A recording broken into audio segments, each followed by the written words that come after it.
Hello students, myself Pradeep Kumar.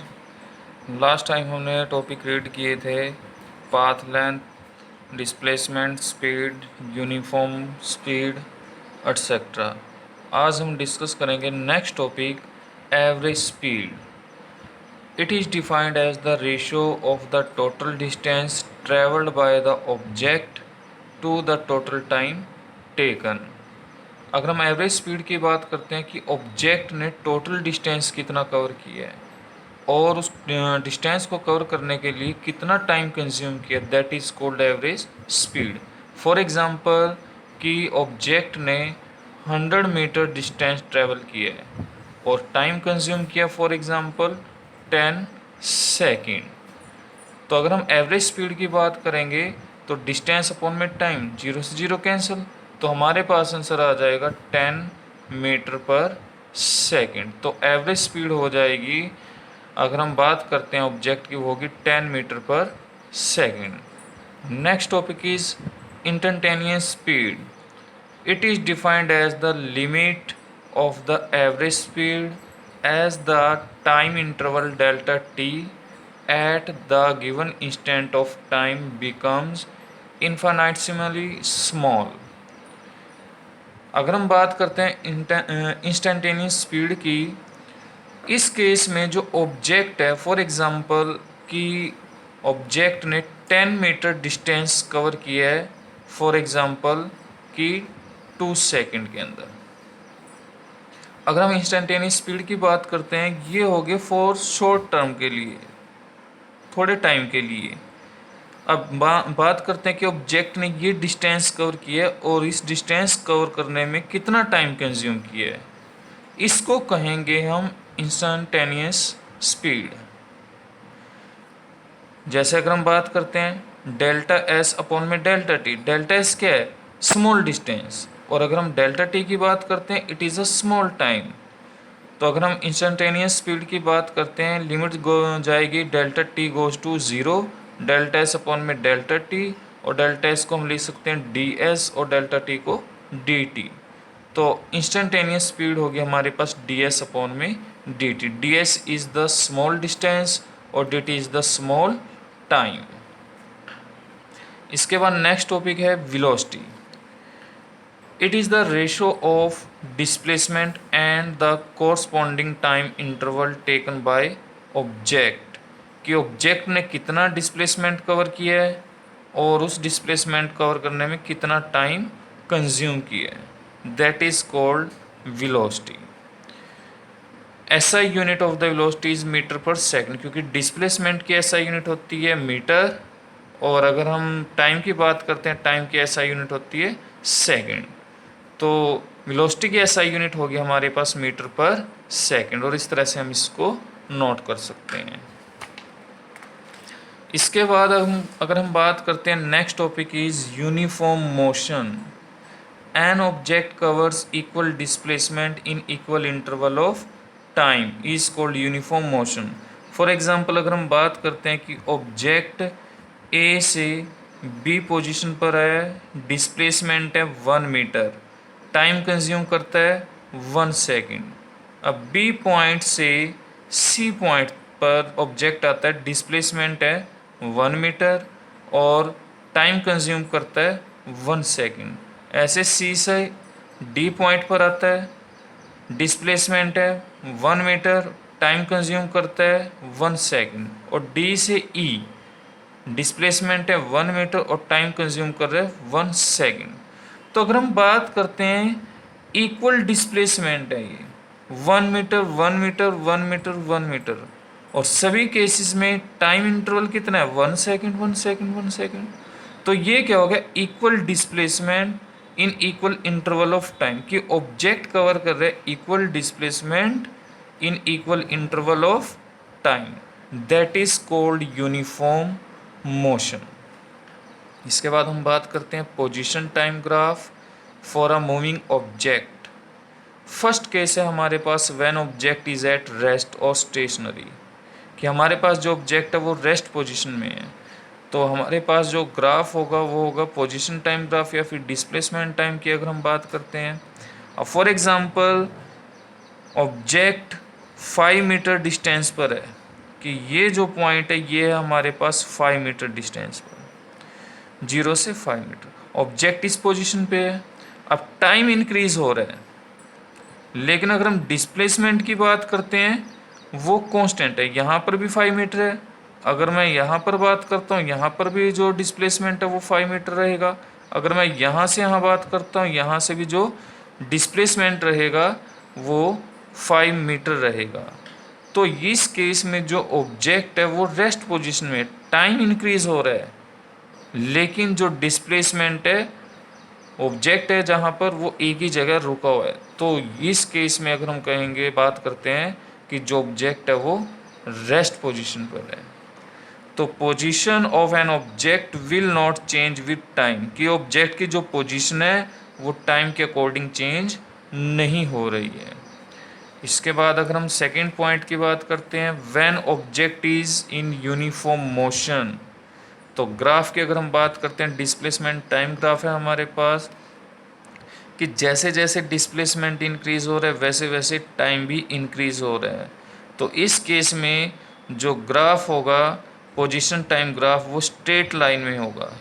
कि अगर हम बात करते हैं कि डिस्प्लेसमेंट इंक्रीज हो रहा है, टाइम भी इंक्रीज हो रहा है, अगर मैं इस पॉइंट की बात करता हूँ यहाँ पर भी क्या है, डिस्प्लेसमेंट इंक्रीज हो रहा है और टाइम इंक्रीज हो रहा है। तो इस तरह से हमारे पास जो ग्राफ है वो बिल्कुल स्ट्रेट लाइन में आएगा।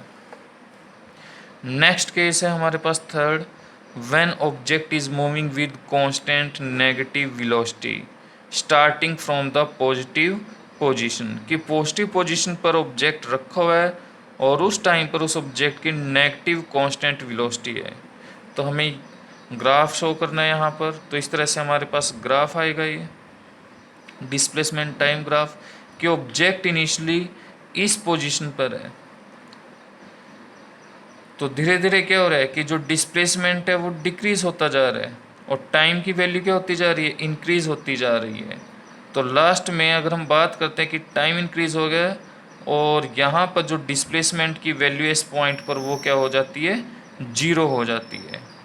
तो इस केस में हमारे पास जो वेलोसिटी रहेगी ऑब्जेक्ट की वो नेगेटिव वेलोसिटी होगी। इसके बाद नेक्स्ट पॉइंट है, नेक्स्ट केस है हमारे पास, when object moving with variable velocity. Variable means कि हर पॉइंट पर जो वेलोसिटी ऑब्जेक्ट की वो चेंज हो रही है। तो डिस्प्लेसमेंट टाइम ग्राफ की अगर हम बात करते हैं यहाँ पर, कि इस पॉइंट की अगर हम बात करते हैं, टाइम के अकॉर्डिंग यहाँ पर डिस्प्लेसमेंट कुछ और है, धीरे धीरे टाइम इंक्रीज हो रहा है और डिस्प्लेसमेंट की वैल्यू भी क्या हो रही है, चेंज हो रही है। तो हर पॉइंट पर अगर मैं बात करता हूँ कि जो ऑब्जेक्ट की वेलोसिटी है वो चेंज हो रही है टाइम के अकॉर्डिंग, तो इस केस में जो ग्राफ रहेगा वो इस तरह का ग्राफ रहेगा। मीन्स जो हमारे पास पोजीशन टाइम ग्राफ होगा वो कर्व शेप में होगा। कर्व शेप में होने से क्या होगा कि जो वेलोसिटी होगी ऑब्जेक्ट की वो हर पॉइंट पर चेंज हो रही है। किसी पॉइंट पर, तो अगर मैं यहाँ पर बात करता हूँ कि डिस्प्लेसमेंट लगभग 0 के बराबर है, बिल्कुल हल्का सा इंक्रीज़ हो रहा है, टाइम इंक्रीज़ हो गया यहाँ से यहाँ तक। फिर यहाँ से अगर मैं यहाँ तक की बात करता हूँ, थोड़ा सा डिस्प्लेसमेंट और इंक्रीज़ हुआ है, टाइम और इंक्रीज़ हुआ है। फिर धीरे धीरे अगर मैं इस पॉइंट की बात करता हूँ, यहाँ पर डिस्प्लेसमेंट एकदम से इंक्रीज़ हुआ है, लेकिन अगर मैं टाइम की बात करता हूँ, इस डिस्प्लेसमेंट के कंपैरिजन में जो टाइम की वैल्यू है वो कम है। डिस्प्लेसमेंट ज़्यादा इंक्रीज़ हुआ है लेकिन टाइम कम कंज्यूम हुआ है। अगर मैं इस पॉइंट की बात करता हूँ, यहाँ पर डिस्प्लेसमेंट ज़्यादा इंक्रीज़ हो रहा है और टाइम भी ज़्यादा है। तो इस केस में जो ऑब्जेक्ट की वेलोसिटी होगी वो वेरिएबल वेलोसिटी होगी। नेक्स्ट केस है non uniform motion. An object cover equal distances in unequal interval of time. कि ऑब्जेक्ट इक्वल डिस्टेंस इंक्रीज करेगा, कवर करेगा, लेकिन अनइक्वल इंटरवल ऑफ टाइम में। फॉर एग्जांपल अगर मैं बात करता हूँ कि ए से बी तक डिस्टेंस है 1 मीटर, बी से सी तक ये भी 1 मीटर है, सी से डी ये भी 1 मीटर डिस्टेंस है, और डी से ई ये भी हमारे पास 1 मीटर डिस्टेंस है। ए से बी तक डिस्टेंस कवर करने में ऑब्जेक्ट टाइम कंज्यूम कर रहा है 1 सेकेंड। अगर मैं बात करता हूँ बी से सी, टाइम कंज्यूम कर रहा है ऑब्जेक्ट 2 सेकेंड। सी से डी फिर 1 सेकेंड। अगर मैं डी से ई की बात करता हूँ, टाइम कंज्यूम हुआ है 3 सेकेंड। तो अगर हम बात करते हैं ऑब्जेक्ट इक्वल डिस्प्लेसमेंट कवर करने के लिए unequal interval of time consume कर रहा है, कि अनइक्वल इंटरवल ऑफ टाइम हो रहा है कि हर डिस्टेंस कवर करने में ऑब्जेक्ट का जो टाइम पीरियड है वो अलग अलग है, तो इसलिए हम इसको कहेंगे नॉन यूनिफॉर्म मोशन। अभी इस केस में जो हमारे पास ग्राफ बनेगा वो कुछ इस तरह का रहेगा ग्राफ, क्योंकि हर केस में ऑब्जेक्ट को इक्वल डिस्प्लेसमेंट कवर करने के लिए जो टाइम इंटरवल है वो अलग अलग है। इसके बाद नेक्स्ट टॉपिक है हमारे पास इंस्टेंटेनियस वेलोसिटी। इंस्टेंटेनियस वेलोसिटी की अगर हम बात करते हैं, it is defined as the limit of average velocity as time interval delta t around time t becomes infinitesimally small, कि जो टाइम पीरियड होगा वो बिल्कुल स्मॉल होगा। तो अगर हम इंस्टेंटेनियस वेलोसिटी की बात करते हैं, limit delta t goes to 0, delta x upon में डेल्टा टी। डेल्टा एक्स को हम लिख सकते हैं डी एक्स और डेल्टा टी को लिख सकते हैं हम डी टी। सेम जैसे हमने स्पीड के केस में किया था कि ऑब्जेक्ट जैसे for example total displacement cover करता है 10 मीटर और टाइम कंज्यूम हो रहा है इस 10 मीटर डिस्टेंस कवर करने के लिए फॉर एग्जांपल 10 सेकेंड। तो हम बात करते हैं कि स्मॉल डिस्प्लेसमेंट की, ये बिल्कुल स्मॉल होगा डिस्प्लेसमेंट, और इस स्मॉल डिस्प्लेसमेंट को कवर करने के लिए टाइम कंज्यूम होगा बिल्कुल स्मॉल। तो ये डी एक्स हमारे पास जो डिस्टेंस है बिल्कुल स्मॉल है और इसको कवर करने के लिए जो टाइम कंज्यूम हो रहा है वो बिल्कुल स्मॉल हो रहा है, मीन्स डी टी। तो इसको कहेंगे हम इंस्टेंटेनियस वेलोसिटी। इसके बाद हम बात करते हैं relative velocity. It is defined as the time rate of change of relative position of one object with respect to another, कि इस केस में अगर हम बात करते हैं कि जो rate of change of position है एक ऑब्जेक्ट की, वो चेक करेंगे हम with respect to another object की। इस केस में हमारे पास दो ऑब्जेक्ट होंगे, दोनों को कंपेयर करेंगे उनकी आपस की वेलोसिटी को, उसको कहेंगे हम रिलेटिव वेलोसिटी।